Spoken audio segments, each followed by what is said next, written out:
Somebody at Codepink shared the link and everybody's signed up as Codepink. They don't have their names. We don't mind. If you, Jodie, I wonder if that might be you. If everybody registers, then they appear on the meeting with their own name. But anyway, no big deal. Oh.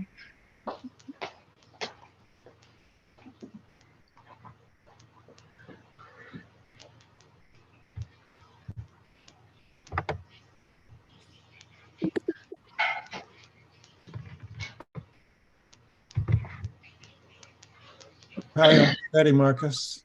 Okay. Hello, everybody, and welcome to this special event sponsored by Massachusetts Peace Action and Codepink. My name is Marcus Breen, and I'm delighted to be here with my colleagues and with each and every one of you. The purpose of our meeting tonight is to discuss issues to do with China and the flow of information, if you like, to and from China, and especially some quite unique initiatives that Vijay Prashad, our special guest tonight, will share with us. The format tonight will be that Jodie Evans from Codepink will make some comments after I've made a couple of comments, and then Vijay will talk to us, and then we'll have some Q&A or some discussion. This is a special day. If like me, you're Australian or from New Zealand, you will know that this is a special day because this is Anzac Day.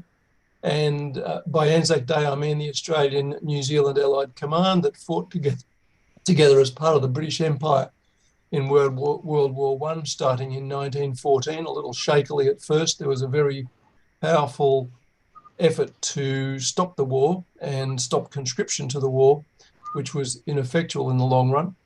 But it was a major turning point in the development of the relationship between Australia as something of a dependent state within the British Empire, and then the appalling tragedy of that imperial war, which killed tens of thousands of men, particularly from the United Kingdom, but across Germany and France and from Australia and New Zealand. So it's a somewhat distressing and humbling reminder of the context in which we meet on this particular day. It's a public holiday right across Australia, and perhaps I can't speak for New Zealand, but I'm sure in New Zealand as well. It was actually called the War to End All Wars, World War I.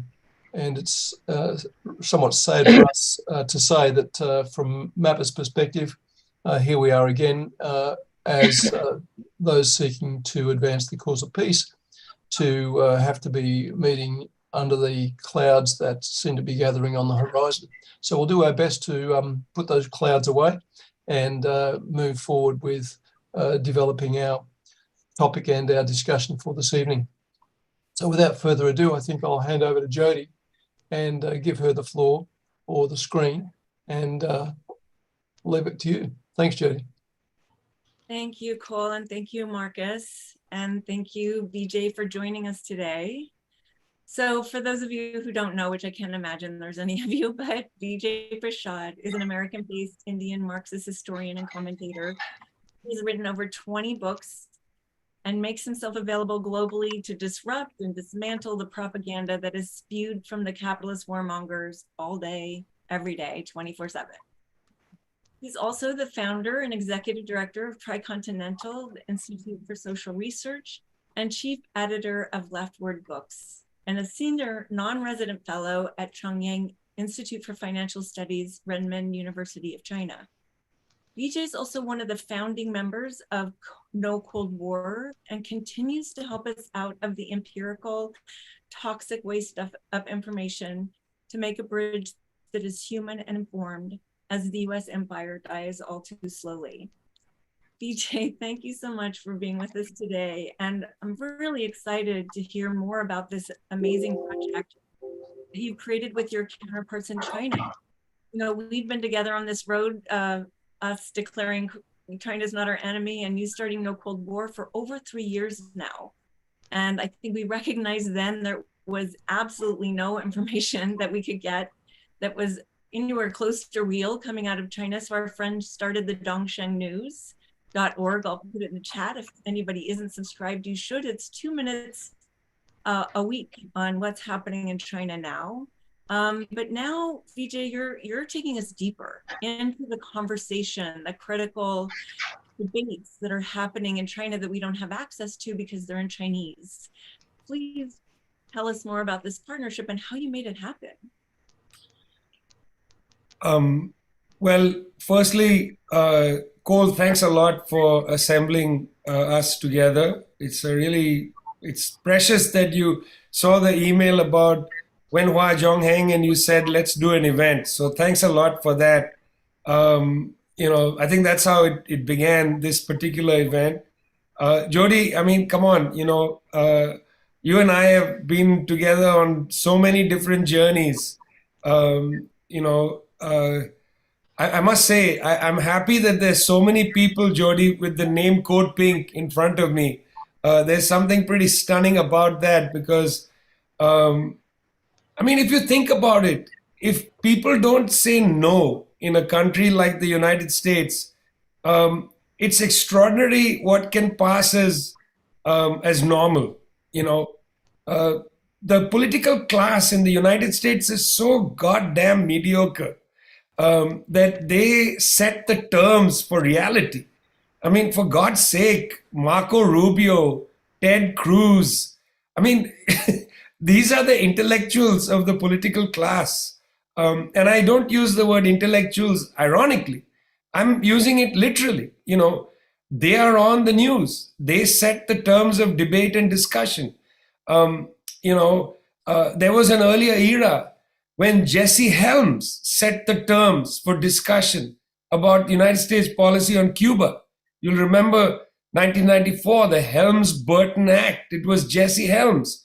Then not on Fox TV, but on the other so-called moderate TV channels. Bill Clinton was wearing a military jacket yesterday in the California Redwoods, I think, talking about Earth Day. Military jacket. The Pentagon is the largest institutional polluter in the planet.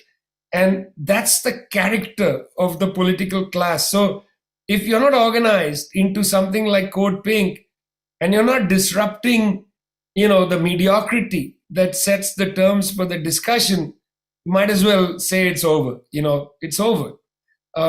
Then we have to accept the fact that Donald Trump is setting an agenda, or even as pathetic, Joe Biden, who slips along with whatever agenda seems set by somebody else. So I'm really grateful to you guys, Marcus, Jodie, Cole, for this, because I hope this again will fortify us to go out there and do some more of the work of disrupting the nonsense which passes as common sense. You said it, right? There's just an information gap. Firstly, there's old-fashioned racism. 1.5 billion Chinese, they are all the same. Chinese people don't think, they are just Chinese. You talk to one Chinese person, you talk to them all. Xi Jinping, he speaks all China. It's a ludicrous anti-Chinese yellow peril idea. That combined with anti-communism, it's an authoritarian country. For God's sake, you don't know anything about the place and yet you've considered it authoritarian. I've talked to people who, I'll ask them, well, what's the political system in China? Authoritarian. Well, why? Explain, describe to me, A, what is the concept authoritarian? And B, what is the evidence that China meets your concept? This is just the basic rational thinking. You have a concept, authoritarianism. Well, explain the concept to me. What's the concept? Then apply the concept to reality. Seems to me pretty straightforward analytical thinking. You don't need to be a Marxist to ask people to be rational, I hope. But here you have no idea what the concept authoritarianism is. I've talked to mainstream US media people who use the term and don't really know how to define it. You ask them, define authoritarian. I must say, I've talked to a so-called left journalist, very well-known journalist in the United States who throws this word around. And this person also was not capable of giving an adequate definition of authoritarian. And then, of course, the issue of what is the evidence from China. So, Jodie, you're quite right. There's a kind of information vacuum, as it were. There are things written on the body of China. Years ago, I talked to a reporter from the New York Times who covered North Korea. Well, he actually later said this in the media, so forget my conversation. What he said, you can say anything about North Korea and nobody's going to question you. You can say that the leader of North Korea, eats dogs. And as a consequence of a combination of racism and absolute abject lack of interest in the actual place, the New York Times will print it. The New York Times will print a defector saying anything, that becomes the news. In the same way with China, you can say anything and it gets printed. You have entire stories appearing in the New York Times that sound like the old, marinated paranoia of the CIA after 1949, the kind of who lost China narrative, very clear. In the editorial page or opinion page, there are headlines, how to deal with China, headlines, how to stop China's rise. I mean, there's just there's no filter here. You just look at the way in which people write openly. And this is in the so-called newspaper of record. Let's leave aside the Washington Times or Fox.com, which, I hazard none of you have ever been to. But if you go to Fox.com, it's even more unfiltered. They say anything goes. So we felt that, look, it's important for sensitive people who feel a bit lost in this to have a sense of the conversation within China. So firstly, our friends in Dongsheng News, you're right, they produce very short reports, daily reports, which say this has happened today in China. Wow, stuff you'll never hear about. High-speed rail opened between X city and Y city. Ordinary things. There's a festival happening in the town of Kunming. You might want to see pictures of it because the Chinese are real people and they do things like have festivals and go visit their families and so on to counter the demonization of China. It's very important for people in countries like the United States, Australia, United Kingdom, other parts of Europe, not to allow the Chinese to be dehumanized. Because if you dehumanize, then you can have the kind of calculation that the US Strategic Command had in the 1950s. If there's a nuclear exchange with the Soviet Union, the United States will kill about 100 million people, maybe between 10 to 30 million people in the United States might die, but that's a victory. Total death toll is 130 million, but more Soviets died than people in the US is a victory. This is an actual document in the, this is actual conversation that has been reported, which was had in the in US higher circles. So, we can't allow that people say, well, 20 million Chinese are killed in a nuclear exchange. That's fine. It's unacceptable. There are people there. So one reason for the media coverage out of China is to fight against the dehumanization of the people. Highly recommend going to look at Dongsheng and other media. Don't allow people to dehumanize the Chinese. That's one. Secondly, I was interested, Jodie, from exactly what you said. What are the debates and discussions that take place in China? I've been interested in this for a long time.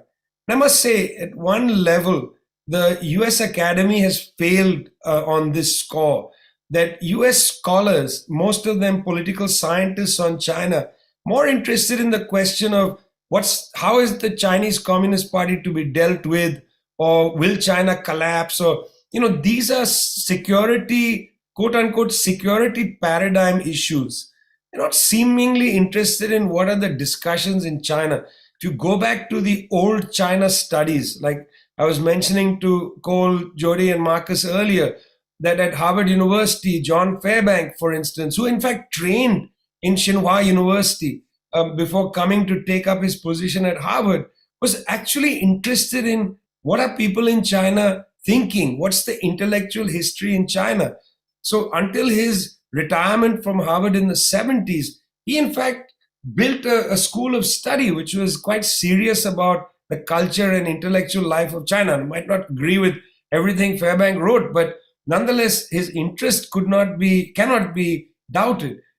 In recent years, the scholars of China are mainly, not like that. They seem to be more interested in, how do we understand whether Chinese government is going to collapse or not. It's almost like regime change scholarship, rather than anything else. It's quite a shame, actually. So we were interested then, let's turn to the Chinese. Let's see what debates are taking place in China. Well, in the 1990s, during the time of the high point of the Deng reforms, when they, opened up sections of the economy and so on, a group of young scholars created a journal called Du Shu. One of the scholars was a close friend of ours, Wang Hui. And in Du Shu, they had serious discussions about the dismantling of the commune system, the dismantling of healthcare. It was a very critical, interesting kind of place of conversation. Outsiders called them China's new left. Maybe that's one way to look at it. In fact, they wanted to contest state policy from within the orbit of Marxism. And Du Shu, it in a way continues. But the project of Du Shu, in a way, ran aground after the new government of Xi Jinping comes to office in 2013. So Du Shu, from the 90s till about 2013, was able to create a kind of a space left of the Deng reforms. In fact, trying to encourage a more socialistic attitude towards health and so on. But when Xi Jinping comes to office in 2013, in a sense, terrain shifts because President Xi, in fact, moves the country and the Communist Party to the left, moves the debate to the left, encourages the opening of schools of Marxism in every university, encourages deeper thinking about eradication of poverty, the sovereignty of China, China's role in the world, whether China must open a new chapter in debate and discussion with the third world and so on. So the period of Xi Jinping from 2013 really changed the debate and discussion. In 2008, 5 years before that, a group of intellectuals from around the country began to gather in anticipation of changes because they already saw this, with the emergence of people like Bo Xilai in the Chongqing experiment earlier and so on. They saw that there was a growing left tendency in the Communist Party and in the state bureaucracy. So a group of intellectuals created a journal in 2008 called Wenhua Zongheng, which they used to, they consider a decent way to think about it as the Beijing Cultural Review. That's not a direct translation of the name, but they would call it Beijing Cultural Review. They started this journal in 2008. It became a principal reference point for key intellectuals inside China. And I had been aware of the existence of this journal for a long while. And the kind of debates they were having about changes in the world order, about how to better understand China's theory. What's the theory of Xi Jinping? Is there a new approach? Why poverty eradication? These kinds of things that were happening around them, they wanted to put into a theory. And so this journal, big journal, comes out several times a year.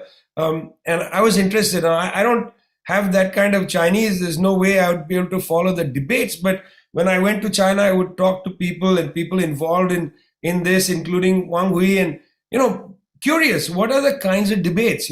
I'm interested in the fact that there is an intellectual project here. It's not just quote unquote authoritarianism. They are dealing with all kinds of stresses and strains. They're debating things. So what are the debates? So the process starts about maybe 2 years ago when a conversation opened with editor Yan Ping in Beijing about the fact that they have this journal, their own internal debate, I think put in place to a large extent at the debates at the 19th Congress of the Communist Party, deepened at the 20th Congress last year, where they were discussing and debating the question of the fact that China has done a very poor job of representing itself to the world. This is a evaluation that they have, that one of the great things about the Great Wall of Mandarin is that it's hard for disinformation, English disinformation, to enter the masses there, because people are not using Facebook and Twitter, they're using Bilibili, and they're using Weibo and all these other interesting apps and platforms. So they're not getting the Trumpist views or the kind of Obama-esque cool imperialism. That stuff isn't in their radar. But because of that, also their own views are not going out, and they're just not able to understand how to talk in a way to the world about their own project. It's not easy to talk about their project. Well, Wenhua Zongheng, which is an independent journal, I thought was a good vehicle to start thinking about what's the debate. So, we broached with them the idea that it might be a nice, possibility to have a international edition of the journal in English, Spanish, and Portuguese. And they were very excited by the prospect of it.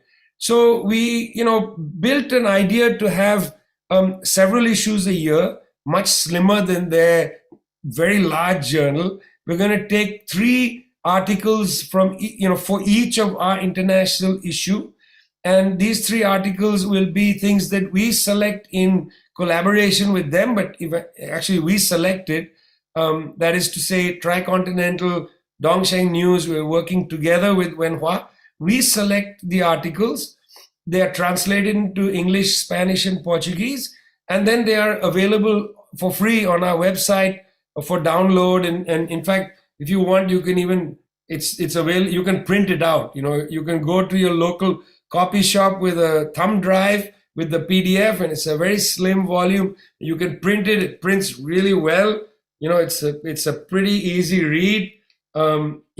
Here's one of the essays by Yao Zhongqing, which has a nice piece of art on the side, and so on. So we've decided with editor Yan Ping that we're going to come out, at least 3 times a year. It's going to be available for free, and it's going to have a curated kind of look. But it's going to give people views, different views that are there, written by intellectuals. This issue, for instance, has editor Yan Ping in it and 2 other intellectuals who come from 2 universities. They are not functionaries of the state. They're not all members of the Communist Party. I mean, some of them are, because how many members of the Communist Party there are? 90 million. There are 90 million members of the Communist Party of China. So some of these intellectuals could very well be, but that's not what defines them. What defines them, as with Yao Zhongqing, is he's a professor of the School of International Studies and Dean of the Center for Historical Political Studies at Renmin University in Beijing. That's his principal identification. And we wanted to have voices of people like that who are neglected in the Western landscape. Jodie, before I close this, I should say that there are Chinese professors who get published in the West. But let's be frank, a lot of Chinese professors are actually Western liberals or neoliberals. All of the professors in China are not Marxists. In fact, a minority of professors in China are Marxists. Most of the Chinese professors are basically trained either in the United States or in Australia or in the UK. Many of them trained in epistemologies that are quite ghastly systems of knowledge, traditions, in my opinion, ghastly, sorry. They are probably fine for others, but in my opinion, quite ghastly, like mainstream economics and so on. So a number of them get published outside China in the leading journals, because those are views that their colleagues abroad who are also, Friedmanites and so on want to promote. And then you have a Chinese scholar who's a Friedmanite, and there are Friedmanite Chinese professors. So we wanted to lift up the left professors who frequently publish in this journal in Wenhua Zongheng, which, I think their views are very rarely heard. So I hope that's a good enough introduction to this project. Thank you, Vijay. I just hope everybody understands how profound this partnership is. Because like what Vijay said, it's what we don't understand from the US is that the universities in China have really been taken over by Western thought. And so when people say authoritarian, I say, look at the university system. It's, but one thing, Vijay, is with, the translation. I mean, Chinese language is so much more complex. And as I was reading it, I was seeing some US kind of idiom language in it. Do you think anything gets lost in translation and the meaning of the word? And there was also another word that was used by one of the professors, Sinsa, I think is what it is, that the Dongxing News talked about this last week, and how the intention from China is to bring everyone together under heaven, the opposite of US strategy. So I just encourage everyone to read this. But how do you get such a great translation? I'm just going to put in the chat the link to the Dongsheng's explainer on Qianxia, because it's a pretty interesting little video and an explainer. Look, I have translated from a couple of Indian languages for years, and it's not easy. It is not easy. I think we struggle at Tricontinental to translate between English, Portuguese, and Spanish. I'll give you an example, and this is a slightly exaggerated example. English argumentation, as a consequence of a kind of hegemony of the British university system, I'm talking about hundreds of years ago, developed a tradition of kind of analytic thinking, sentence, then the next sentence, and everything develops in a kind of almost a Aristotelian form. There's this point, therefore this point, this point, this point, this point, therefore this point. So you put your evidence first and your conclusion follows. That's the style of writing in English letters, and also in the imagination of those who learn English as a first language. They learn to say, I fell down, now I'm hurt. Not I am hurt, I fell down. You first give the evidence, then the conclusion. In Spanish, it's a little different. Those who learn Spanish understand, particularly in Spanish academic writing, there's much more a spiral version, not a straight line. People, go around the point initially, or sometimes they declare the argument and then there's a way in which the point is made after you've declared the argument. So we've already experienced this for several years in our translations between Spanish, Portuguese, and English. In other words, to maintain the integrity of the argumentation. Don't try to translate the structure of argumentation, translate the language, but try your best to maintain the integrity. So you'll recognize in some of the articles we tried our best to do that, because the Chinese academic view is slightly different. It is more quote unquote theoretical and much more historical. So when an argument is made, it always goes to history, and it always tries to provide a structure for the argument. It's really important that they theorize the history and so on. It's almost like a philosophy of history. There are times when you're reading these articles, it reads like you're reading Hegel, or the German school of historical writing, which, has large abstractions and compels you with the importance of the abstraction. So, here we go, Xianxia, here's a big abstraction, plays a major role. But of course, in English thinking, it's similar, like authoritarianism is a big abstraction. You can circle around it like a bee around a hive. But nonetheless, the form is different. So it's a big struggle, Jodie, and I'm not saying we got it, it's difficult. And, it goes through a lot of people. Initially, Chinese English, then the English is edited. Then we have to go back to the Chinese to see that the English editing didn't disrupt the argument. I'm less important in the interest in the language. I don't want the argument to be disrupted. I don't want it to be quote unquote anglicized. And I think it's a struggle. This is volume 1. Let's see how it goes in volume 2. Volume 1 is about the new international order. Volume 2 is going to be on Chinese quote unquote modernization. Thank you. Marcus, I'll turn it over to you for the next Yeah. question. One of the things that I imagine will come through and is already emerging, Vijay, is what I would say is the very broad scope of Chinese knowledge, that in some ways we need a lot of help to come to terms with the fact that we've got 4,000 or 5,000 years of history and tradition and culture, which is very, very different to the West. This is, in some ways, to get back to basics, isn't the story here that we're not talking about the West anymore? We have to be able to talk at least on 2 tracks.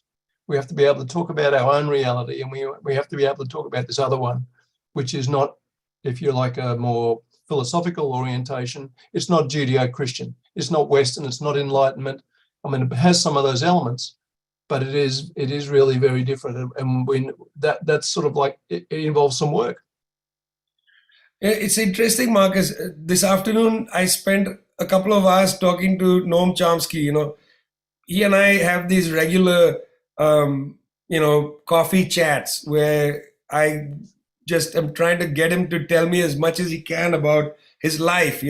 Everybody wants to know about, hey, listen, Noam, what do you think about this or that? I'm more interested, what did you talk about with Harvard Zinn when you went on your little boat in Cape Cod? What were you chatting about? Like, were you as interested in baseball as Howard, and so on? And he's very interesting. He hates talking about his life. He's like, I am going to talk about China today, not about what are you reading today? And he hates talking about himself, but I'm forcing him to tell me about his life and so on. Not because I want to write a biography or anything, just because I love him and I'm interested.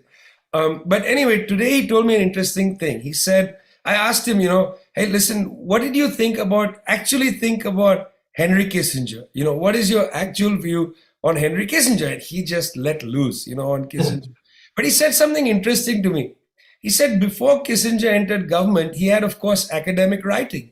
And he said, in early years, I used to give my students at MIT some of his essays to read, but they were so bad that the students were embarrassed. So I said, well, give me one idea, one example.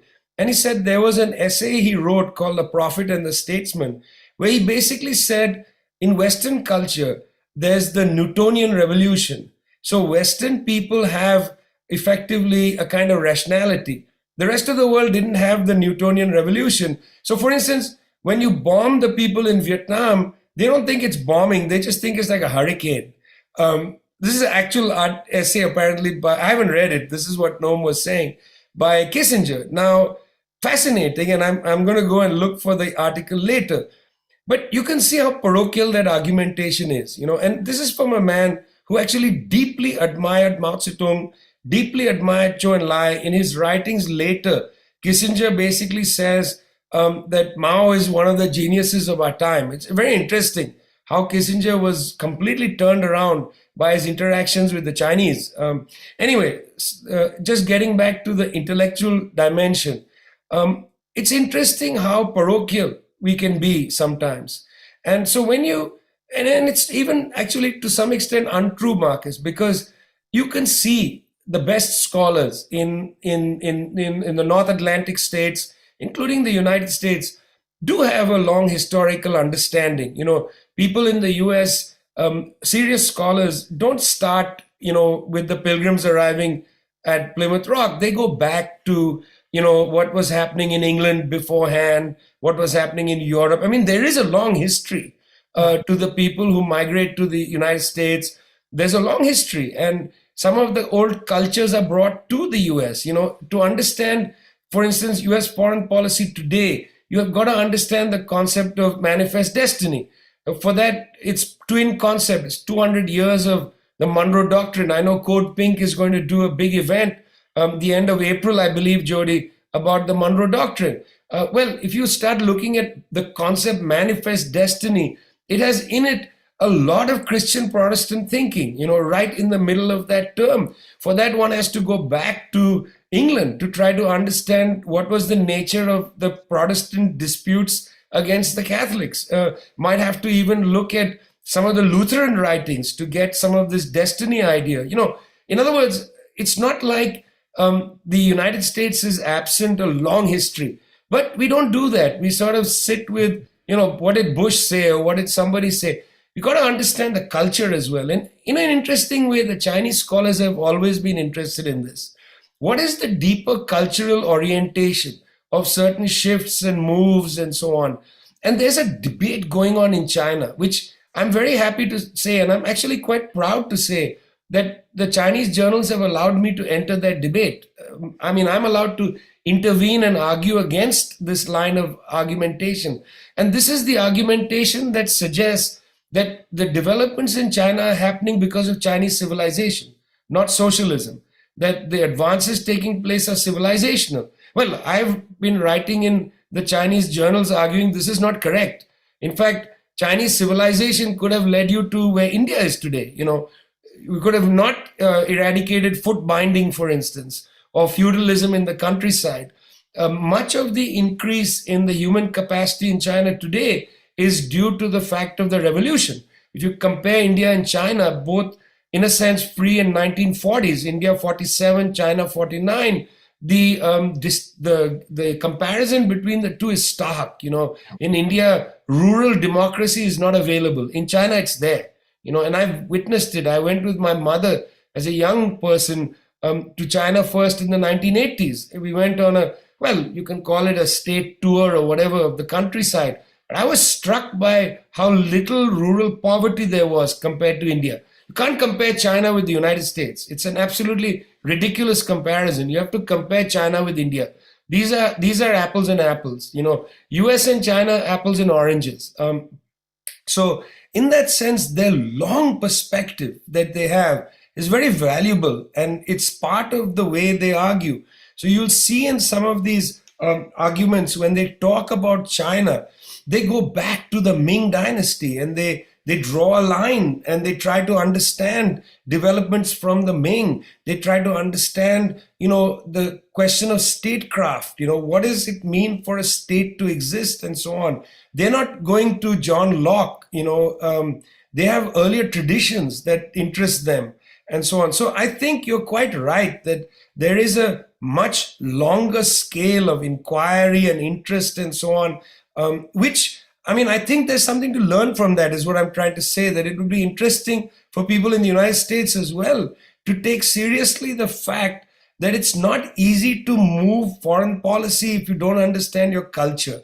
If you don't actually come to grips with the fact that some of this stuff about let's bomb people into democracy comes from a religious attitude to the world, manifest destiny and so on. You don't have to be religious to have the religious heritage to your culture. You can imbibe something culturally, even though you yourself are not going to church. And so I think actually there's something to learn from their style of argumentation, not just how they see the world, but hey, maybe we should borrow some of these long-term cultural assessments to understand politics. If I can say something else, it reminds me of something I heard in the dressing room at my local YMCA, which is a strange location, but be that as it may, a guy was talking to another guy and he said, one of the things that I really like about the students I have is just meeting the young, sophisticated Chinese people. And it struck me as something that really, that I've experienced too as an educator, that there's a depth and a commitment to knowledge and to learning that I think we should also pay attention to. You've been an educator, and you know that this is very important, that the knowledge capital and the capital generally of the intellectuals and of the people really depends on education and on the production of knowledge and its circulation. I couldn't agree with you more, but I also want to say that the Chinese are struggling with this. You saw last year, the government has basically said that children's access to the internet has to be limited, and the government is going to intervene to do so. I'll give you a funny example. Kerala in southwestern India is a state with a communist government. And the chief minister of Kerala is a man by the name of Pinarayi Vijayan. He's a very charismatic guy, and he holds a daily press conference. Every day, he holds a press conference. Every single day, he's in front of the press to talk about whatever they want to talk about. It's a very good democratic practice, in my opinion. Anyway, a film star during the early period of the pandemic put online a little video he had made for his son, who was like 3 years old. Now, his little 3-year-old son is fascinated by the fact that every evening the parents put on the TV to watch the press conference, which is televised live on a couple of the channels. And so what the father did, because he's a filmmaker, is he took one of the press conference videos and he doctored it to have the chief minister saying, now children, you must go to sleep at 8 o'clock in the evening. And children, only half an hour of looking at your iPhone or whatever, smartphone, your computer, only half an hour. Now, children, be good. And so he doctored the video and they released it and it went completely viral. Now, of course, the chief minister never said that, but the parents loved it because they want the government, because they can't control their kids. And here is a highly popular chief minister. It's interesting. Xi Jinping, a year later, made a speech like this. He said, look, it's out of hand. You've got to do something. So we're going to say, you've got to restrict the use of, I think around the same time, he said that coaching classes for entering college are going to be monitored, private coaching, because it's going out of hand. Children are not able to play and so on. So they are also struggling with the same exact thing that parents are struggling with the US. It's not like Chinese kids are like, at a different level or anything. They're facing the same problems. Interesting, Marcus, when the news reports in the US came out about Xi Jinping restricting children's access, the politicians said this is a sign of authoritarianism. I thought parents of young children were saying, please do little of this for us. I mean, Joe Biden, why can't you make at least one coherent speech telling my kids not to spend their whole day playing video games, So it's also true that the intellectual debates and so on are pretty high level in a country like China. In fact, the debates on their social media are very, very complicated and high level, but they are also struggling with the same problems of excessive use of social media, lack of reading, how to get kids back to books and so on. I mean, it's a real challenge. And the reason I'm saying this is people should understand there are common problems. I think if you were an enlightened leader in a country in Europe or whatever, anywhere in the world, you would make a speech saying, look, we have common problems, climate catastrophe, excessive spending on warfare, and our children are spending too much time on the computer. These are common problems. Can't we have a common kind of approach to them? That's what we mean when we say more collaboration, less confrontation. More collaboration, less confrontation. We hope that sharing this kind of intellectual dimension of Chinese culture and civilization will allow people in countries like the United States to say, listen, they're not so different than us. The cultures are quite different. It's quite correct. And one shouldn't minimize that. But they are facing common challenges. And therefore, let's treat each other with some dignity and, nobody's better. I mean, I often say that I wish the United States would just come to terms with the fact that it's just another country. It's just another country. It's nothing special, no manifest destiny. Just another country or just another bunch of people on a planet that's dying. Wake up, guys. Well, Vijay, in the comments, I think whatever your next issue is after the one you're in planning, seems to be some conversations about climate change and China and how we do need cooperation there, where, that's a place where I think last year, China was responsible for 1/2 of the transition off of fossil, off of carbon emissions. So that's huge, and we need, that's why we definitely need cooperation on that issue. Another question we're getting in the chat is how accessible is the journal? And I commented that it's great storytelling, great history, great politics, and it's awesome to have the witness of the United States from outside of the US. It really breaks it down in a beautiful way. What would you add? Well, I mean, I actually think it's completely accessible because it's largely historical. And it's just a slightly different historical perspective than people might be used to. It's telling the story from a Chinese perspective, from within China. And so their history starts somewhere else. It doesn't start with the Greeks. It doesn't start with the Declaration of Independence. They have their own historical trajectory. And they have a great pride in their history. I've got to say, one of the things I admire about the Chinese is because they didn't face formal colonialism, for sustained periods of time, they were able to have an unbreakable connection to their past. India is different. We were colonized quite brutally by the British, and our connection to the past was actually destroyed. The British were there for years saying that your past was barbaric. And, the way that we were taught our past was that it was barbaric and that, the British saved us. The Chinese rejected that. They call the period from the early 1800s, 1820s to 1949, a century of humiliation. They're very clear that this is a century of humiliation.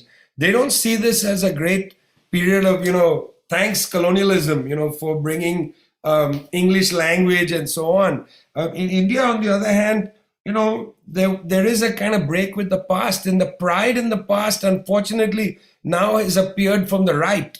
The Hindu right is the one saying we are proud of our past, a fabricated past, of course, but they are the ones who have seized that. Anyway, I don't want to go into that whole, Jodie, but I'm actually impressed with this aspect of they don't start with, what did the French Revolution say, or, they have their own points of reference. And for that, it's fascinating to understand what are the points of reference for Chinese intellectuals today. The role of 1911, that revolution is very significant. What's the important events in the 19th century, the 18th century, or go all the way back to the 14th century. It's an unbreakable story for them. And I find that interesting. It's a very accessible storytelling. On the issue of climate, I think that's a great idea to have a separate, whole issue on their debates and discussions around the climate. Very interesting. The Chinese actually went into this debate a long time ago, and for reasons of personal discomfort. The air quality in Beijing was appalling in the 1990s. I mean, there were days when you could barely see outside. And the Chinese leadership was horrified by what was happening to the city. And the early quote-unquote environmentalism was around air quality. Now, at the same time, the Chinese government has been highly criticized for the submergence of villages in the Three Gorges Dam and, big dam projects, big infrastructure projects, and so on. I can see why that is distressing to people. On the other hand, I mean, this is part of the project of building anti-poverty programs and electrification for the country. I mean, I have a lot of mixed feelings about some of these policies, to be perfectly frank with you. I'm not a cheerleader for the Chinese government, okay? Contrary to what some people say on the internet that I'm a paid agent of the Chinese government, I'm not a cheerleader. I find I have a balanced opinion. I was a very good friend of Bill Hinton, who wrote the terrific book Fan Shen, and who right through the 1990s, he, by the way, died in Massachusetts in a hospice outside Boston. Bill, was a terrific guy, and toward the end, he was very critical of the Deng reforms. And I mean, I think on some issues he was correct. So the point is that there is a debate to be had there, but there's also a lot of learning that has taken place in China, a lot of learning about the kind of wrong way to do things. The big scale may not always be right, that maybe sometimes smaller things are needed, that how do we electrify without, with green technology? This is a big thing in China now, how to bring in, how to stop coal. It's interesting because, Germany, had for years this Green Party that was so sanctimonious with the rest of the world, saying, no, you should stop coal, stop nuclear, etc. The moment Germany went into the Ukraine war, it's the Green Party that's saying, let's start up the coal-fired power plants, let's maintain Ukraine nuclear and so on. I mean, come on, guys, what kind of principles do you have, And there is the Chinese government who learned from experiences, including negative experiences, to move quite rapidly to a post-fossil, energy paradigm. And, they, instead of getting credit for it, what happens is people criticize them and say, oh, they are using a lot of coal. In fact, as you rightly said, the facts show that there's been quite a move away from fossil, much more than anywhere else. So the capacity to learn is there, I mean, nobody should enter this debate thinking, well, China is perfect since 1949 or since the 13th century. That's ludicrous. They well recognize that there were errors, things need to be learned, that, it is in that sense, there's a feedback loop, and it's not blind to criticism. I find that useful. I'll give you another quick example. People always say Cuba is authoritarian, and so on and so forth. In 2003, Chomsky goes to Cuba for the first time. He had never been to Cuba before then. And in Cuba, they invited him to go on national television. And he was live on national TV. Noam Chomsky, okay, live on national TV. Never see it in the United States. You won't even see him on some cable access TV in the US, live on national TV. And Chomsky there criticized political prisoners in Cuba. And the person who was interviewing him, said that, but etc., he laid a different viewpoint. But he didn't shut him down. Then Chomsky came back and said, your viewpoint is interesting. I accept that that's what but we have a different. That was on national TV, where's the authoritarianism, And then he, after that, goes with Ricardo Alarcón, who was the head of the National Assembly. They had a public discussion about political prisoners. Alarcón gave his view, Chomsky gave his view, and, they shook hands, and there was that. It's so interesting how these reputations develop. China, authoritarian, you can't say anything. That's not entirely true. Obviously, there are some red lines. Okay, frankly, if I am in the United States and I yell and scream and say, whatever, Biden, you're a war criminal, I'm basically saying I'm never going to get a seat at the table to talk to Biden. Now, I don't want to talk to Biden. I think that would be my biggest nightmare, to sit in the same room as Biden. But, if you want to actually engage with those people, you have to actually speak in a way that respects them and gives them the space to have a debate and conversation. You can't show up in China and say, you guys are authoritarian, and then expect to be taken seriously. So, this has something to do with respect and the building of trust to have a discussion and debate. Look at how the Democratic US senators behave regarding China. Nancy Pelosi going to Taiwan. How can any Chinese official take her seriously? For God's sake. You're a high official of a very powerful country, largest military in the world. Behave with a little bit of dignity, little bit of dignity. You don't see the Chinese high officials behave like this. They are very dignified people. When Xi Jinping met Justin Trudeau, I don't know if you watched that clip. That was an instructive clip because Trudeau had leaked something after a meeting to the press. And Xi Jinping just said to him with the cameras rolling, it's not proper for you to leak information because we can't trust each other when we have a conversation. And then Xi Jinping just turned around and walked away. Justin Trudeau looked like a lost little puppy with a leash that nobody was holding on to. It was embarrassing because he was schooled by somebody in what decorum is. So, Jodie, like when we discuss these issues of climate and so on, there can be a lot of yelling. I think the attitude of a dialogue and debate must be in place. And I think that's what we are very keen on, is building the attitude for engagement, not for grandstanding.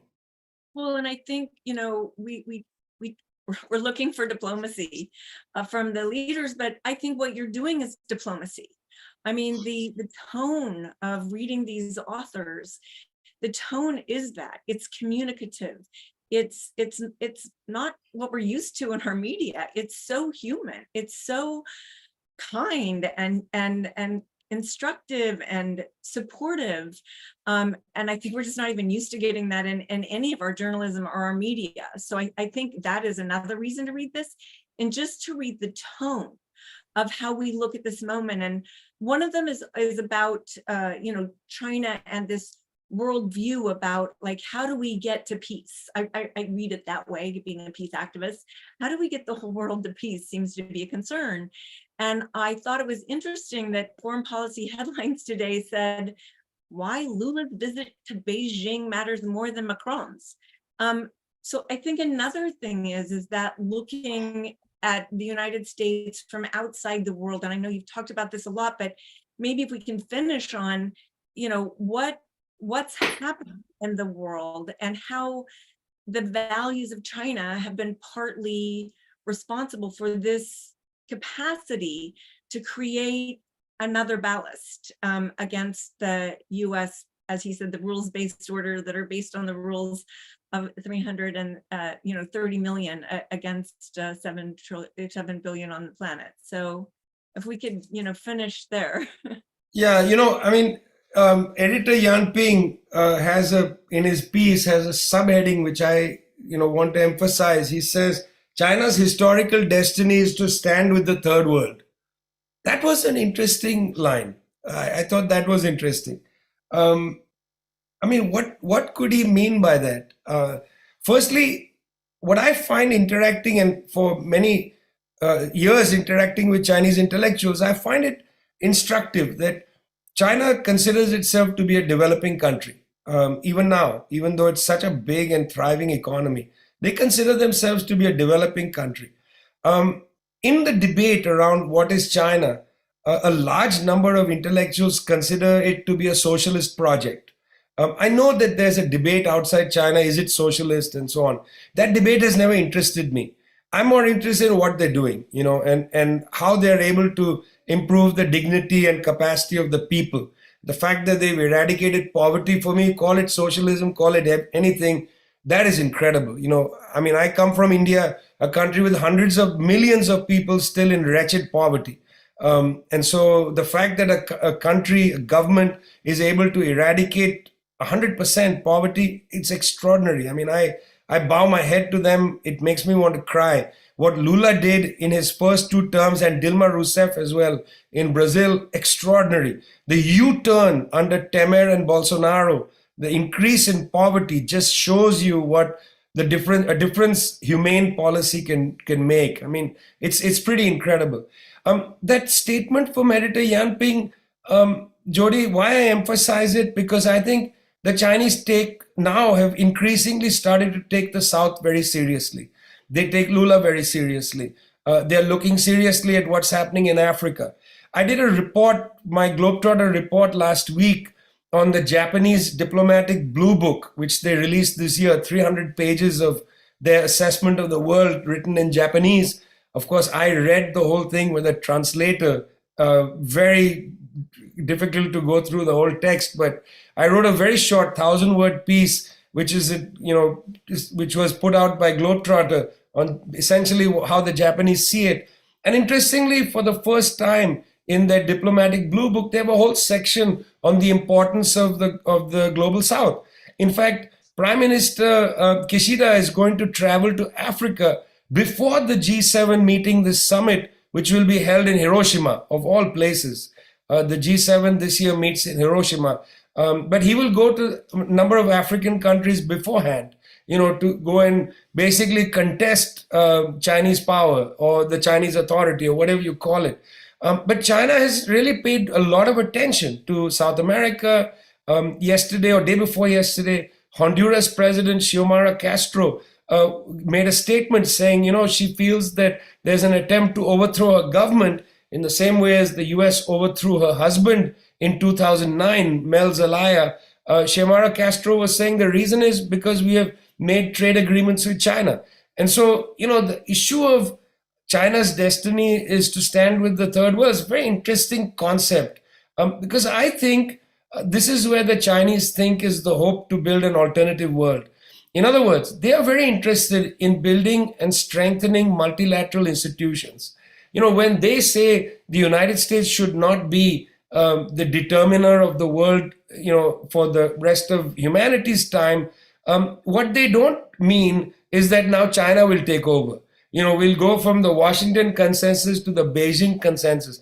I have not met anybody in intellectual circles or government circles who say we want to become the next world leader. They don't want that. They believe that the world has advanced, globally has advanced to such a place that we're going to go from one single master, the United States, to multilateral institutions. And they want to strengthen the United Nations. They want to strengthen the new projects that the BRICS are incubating and so on. But a lot of these are rooted, Jodie, in the global South, in the third world. They're not rooted in the capitals of the West and so on.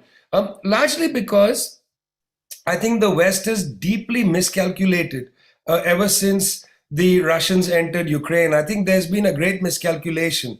Rather than accelerate the attempt to have a peace negotiation in Ukraine, they've tried to use the Ukraine war as a way to strengthen their hand, but they are failing because most countries in the global South just don't see it the way the West sees it. Even Japan, which Kishida is going to go to try to convince African countries break with Russia.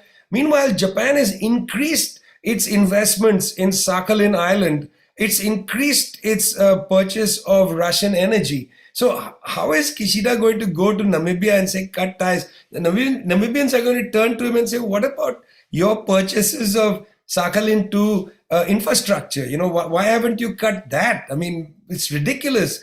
It's not hypocrisy. It's literally, you are lying to us. Hypocrisy means you're doing one thing and saying another. But this is lying because you're not admitting. When you say you should cut, you should admit directly saying, well, because we are not cutting. It's a little bit like how the US dealt with agricultural subsidies. The whole world must stop subsidizing agriculture except the United States. We will continue to subsidize dairy farmers and big agribusiness and so on. That was not hypocrisy, that was lying. They kept saying we are not subsidizing when they were. Oh my God, thank you. I think our time is up. Yeah, I think our time is up. Thank you, Vijay, and thank you, Jodie. Thank you, Vijay, for all you do and for really connecting us globally, making the world this place that we can live connected and this time.